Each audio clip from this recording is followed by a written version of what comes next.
Bonjour les geeks, j'étais en train de naviguer sur YouTube, en train de fouiner un petit peu, de regarder un peu les dernières actus qui étaient tombées.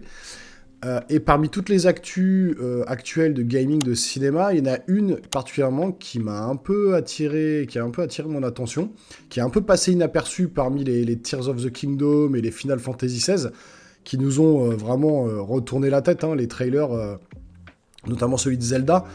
Je vous invite à aller voir la vidéo que j'ai fait d'analyse, mais clairement, cette vidéo, elle m'a retourné la tête. Comme beaucoup de monde sur Internet, ça a cassé Internet.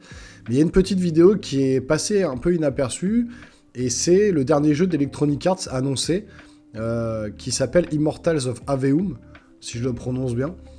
Et du coup, je voulais revenir sur ce trailer, et puis le regarder un peu ensemble, l'analyser, parce qu'il y a des petites choses qui ont l'air assez sympas. Ça sera pas le jeu de l'année, mais clairement, il y a un petit potentiel et je pense que c'est un truc à suivre de près. Donc voilà, je voulais lancer la vidéo avec vous, l'analyser, et puis on se regarde ça tout de suite.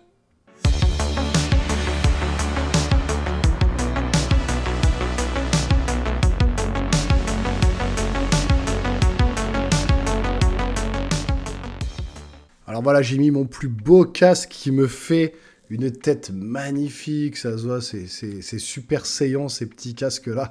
Enfin, en tout cas, voilà. Celui-là, c'est un casque qui est nickel, hein, style Series.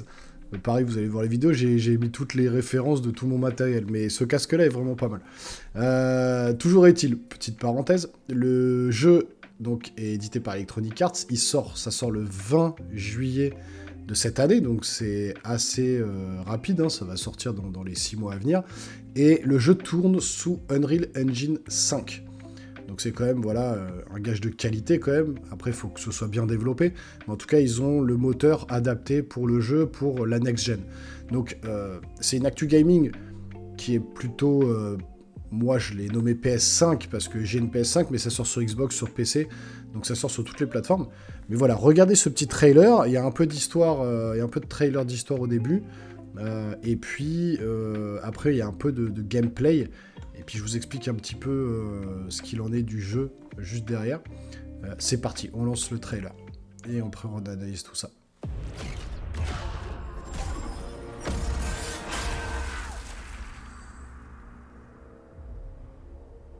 Donc Ascendant Studio, hein, c'est une boîte d'Electronic Arts. Hein. Je vous ai mis les sous-titres.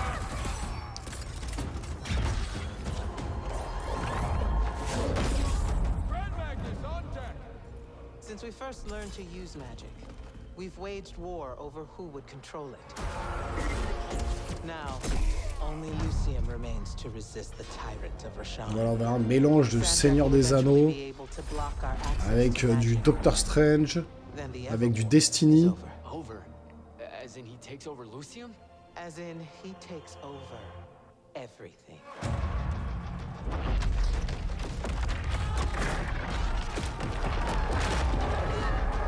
Voilà, graphiquement, je sais pas si c'est le moteur in-game là qu'on voit.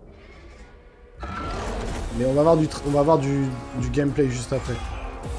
Là, ça fait très Seigneur des Anneaux. Hein. There's a name for what you are. A Magnus. I want to be an immortal. Donc si c'est les cinématiques, c'est quand même un peu stylé déjà, franchement.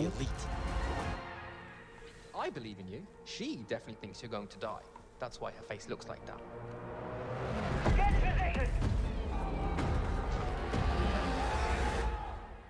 Du saut un peu à la Fortnite.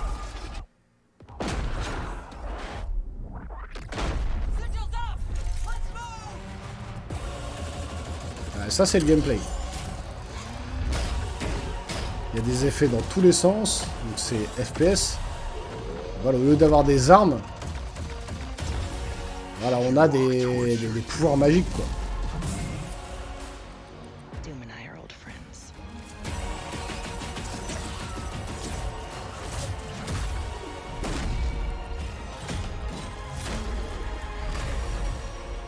Your sigil will help you focus your magic.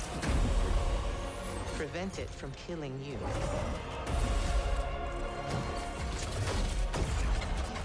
I found a child whose new powers could make them a threat to the kingdom I protect. The choice was to either kill you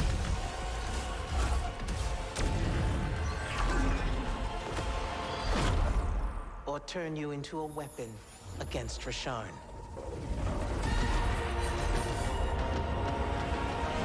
Back up. Option A was to kill me? Voilà, vous voyez, 20 juillet 2023. Bon voilà les geeks, je sais pas ce que vous en pensez, mais moi je trouve que voilà le trailer envoie un peu du lourd quand même. Ça a l'air hyper fluide, hyper dynamique, Unreal Engine 5, ça envoie pas mal. Donc moi ça me hype plutôt, j'ai envie d'en connaître un petit peu plus. Je pense pas que ça sera le jeu de l'année, clairement, c'est pas un jeu qui va peut-être exploser des records, mais c'est un jeu à suivre de près, et notamment il y a Gameblog qui a fait une petite interview, qui a fait une petite preview sur le jeu il y a 4 jours. On va directement aller sur la page, et donc Gameblog annonce un Call of Duty magique. Donc il le compare un peu à un Call of Duty. Je vais pas tout vous lire, je vous inviterai si vous voulez à lire complètement le sujet, d'aller voir sur le site de Gameblog, parce que c'est assez long, mais je vais vous lire les grandes lignes. Donc déjà, il nous explique que c'est une nouvelle IP à mi-chemin entre la magie d'un Hogwarts Legacy, la fluidité d'un Call of Duty, l'exploration d'un God of War Ragnarok, et une mise en scène digne d'un bon gros film Marvel. Clairement, voilà, ils annoncent que l'idée du créateur... en fait, ils ont travaillé sur des grosses productions comme Dead Space, et ils ont plusieurs développeurs qui viennent de Call of Duty, Modern Warfare, Advanced Warfare, etc. Et donc, c'est quand même des personnes qui connaissent leur sujet, quoi. Donc, ils expliquent ici que ça fait des années qu'ils pensaient à faire le jeu, plusieurs années, ils n'ont pas développé le jeu en un an, hein, ça fait 5 ans qu'ils sont dessus. Le développeur du jeu voulait se lancer en solo sur ce jeu-là. Et donc, il explique ici, 2 ans après le début du développement, on était arrivé au point où on se disait qu'il était temps de trouver un éditeur, les effectifs avaient augmenté, le jeu était déjà bien avancé, il était temps de trouver un partenaire pour nous aider à le mettre sur le marché, et ils ont commencé à rencontrer un peu tous les éditeurs du secteur, et Electronic Arts était celui qui semblait être le meilleur choix. Donc c'est pour ça qu'ils ont été vers Electronic Arts pour vendre leur jeu, en fait, tout simplement. Et donc, Gameblog a vu le jeu, et ils disent vraiment que ça a l'air canon, quoi. Donc, ils disent que ça arrive le 20 juillet prochain sur PS5, ça c'est ce que je vous ai dit. Et ils le précisent, là, c'est bien une expérience entièrement solo, à peu près de 25 heures, c'est écrit là. Donc, l'occasion d'avoir un aperçu du feeling du jeu, bien que nous n'ayons pas pu mettre les mains dessus. Immortals of Aveum est une expérience entièrement solo, FPS nerveux, qui nous racontera une histoire originale, durant plus de 25 heures. On y incarnera Jack, un jeune soldat qui, suite à différents événements traumatiques, se retrouve capable de maîtriser plusieurs flux de magie, alors qu'à l'origine, il n'avait absolument aucun talent pour. Donc il finit par se faire enrôler dans les forces armées, se retrouve quelques années plus tard sur le champ de bataille. En tant que mage de guerre, il participe alors à une guerre vieille d'un millénaire, qui le dépasse totalement, mais qui pourrait également redessiner le destin du monde d'Aveum. Donc voilà, le pitch est simple, mais ça a l'air pas mal. Il voulait raconter une histoire du point de vue d'un héros et que c'est très cinématographique. Donc on suivra vraiment que ce héros, Jack. Là, il le précise, hein, c'était très important pour nous d'avoir un personnage bien distinct. Et on a vraiment eu de la chance avec notre casting. Darren Bartnett est un acteur incroyable. Il a fait un travail énorme en tant que Jack. Ils ont pris des vrais acteurs en fait de cinéma pour jouer le rôle des personnages. Donc là, comme ils disent, hein, Jack sera généralement seul, je vais y arriver, Jack sera généralement seul une grande partie du jeu. Les autres personnages sont vraiment importants pour l'histoire, et il existe tout un système de dialogue permettant d'aller parler aux différents PNJ. Et ils expliquent qu'il y a un peu de God of War Ragnarok, c'est-à-dire que c'est pas un open world, mais qu'en gros, la structure du jeu se rapproche davantage d'un God of War Ragnarok, avec des grands niveaux explorables, d'autres plus centrés sur l'histoire, ainsi qu'un hub. Donc effectivement, dans le jeu God of War Ragnarok, il y avait des grandes zones qu'on pouvait explorer, à droite, à gauche, c'était pas un monde ouvert, mais on pouvait vraiment explorer assez librement les zones, pour découvrir des nouveaux trucs. Donc ça sera le cas dans ce jeu-là. Il parle d'un jeu extrêmement fluide, avec des combats brutaux et rapides. Il fallait pour cela que le jeu puisse tourner à un très haut framerate, et qu'il soit intuitif et familier pour les fans de shooters, et que les joueurs puissent le comprendre et le prendre en main instantanément. Donc ils sont vraiment en mode Call of Duty, très nerveux, 60 images par seconde. Donc voilà, et là ils expliquent, l'un des gros changements, contrairement aux autres shooters, c'est que vous n'avez pas à vous cacher derrière un buisson et tirer par-dessus. Vous devez être plutôt en mouvement constamment. Vous pouvez vous protéger des coups, esquiver, vous téléporter. Personnage très mobile. Ça devient presque du runner-shooter lorsque vous êtes attaqué de tous les côtés.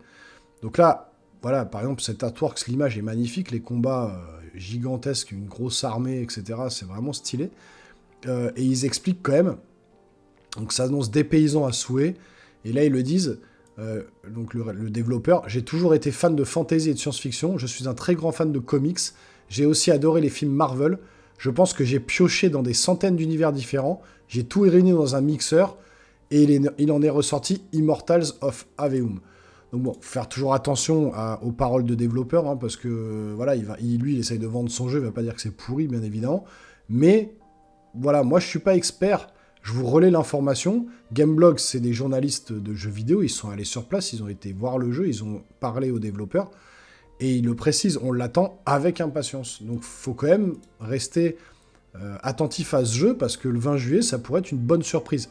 Je vous lis la conclusion. Immortals of Aveum est très intriguant. Le jeu propose quelque chose de relativement inédit. Et les séquences que nous avons pu voir nous ont clairement mis l'eau à la bouche. C'est fluide, explosif, ingénieux, et ça semble être particulièrement généreux. On attendra d'avoir le jeu entre les mains pour jauger l'intensité et la nervosité des combats, mais sur le papier et à l'écran, ça en jette sacrément. Aveum semble avoir un univers particulièrement riche, que ce soit en termes de gameplay, où il nous proposera tout un arsenal de sorts divers et variés, qu'en termes d'environnement et de direction artistique. Heroic Fantasy et science-fiction s'entrechoquent pour donner naissance à un jeu nerveux qui souhaite sortir des sentiers battus, et offrir une expérience épique digne des meilleures scènes de Marvel. La narration devrait elle aussi être au rendez-vous, si l'on en croit les développeurs. Mais ici, il est bien trop tôt pour le dire.